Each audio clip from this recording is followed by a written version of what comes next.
क्या आपने कभी सोचा है कि कोई कब्रिस्तान सिर्फ मरे हुए लोगों का ठिकाना नहीं होता?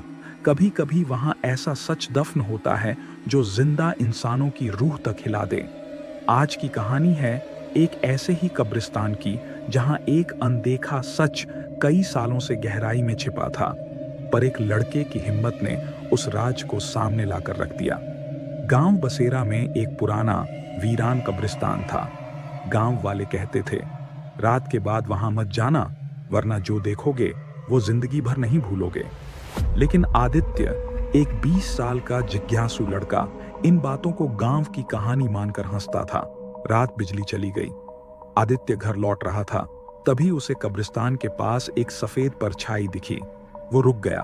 उसने देखा, एक औरत कब्र के पास बैठी जोर जोर से रो रही थी। आदित्य बोला, आप ठीक हैं? लेकिन जवाब नहीं मिला। जैसे ही वो पास गया, औरत गायब हो गई। उसी कब्र पर लिखा था, रूही 2005, मृत्यु संदिग्ध। रात भर आदित्य सो नहीं पाया। दूसरे दिन उसने गांव के बड़े बुजुर्गों से पूछा, पर सब चुप थे। कोई उस नाम का जिक्र तक नहीं करना चाहता था। आदित्य को यकीन हो गया कि कुछ तो छिपाया जा रहा है। अगली रात वो फिर गया कब्रिस्तान और उसी कब्र के पास खुदाई करने लगा।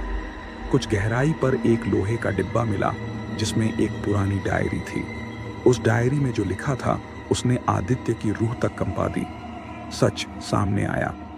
रूही गांव की एक होशियार लड़की थी।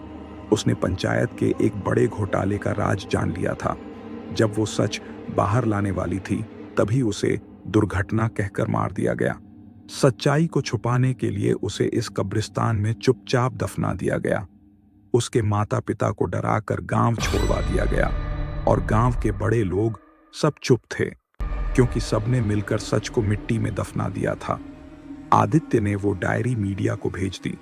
गांव में टहलका मच गया। पंचायत के कुछ सदस्य गिरफ्तार हुए और एक रात जब आदित्य कब्रिस्तान गया तो उस कब्र पर पहली बार एक दीपक जल रहा था। उस दीपक की लौ में जैसे शांति और मुस्कान दोनों थीं, जैसे कोई आत्मा कह रही हो, अब मेरा सच जिंदा है। कब्रिस्तान अब भी वही है, लेकिन अब वहां सिर्फ मुर्दे नहीं, एक सच्चाई भी दफन है जो कभी एक लड़के की हिम्मत से फिर से जिंदा हो गई।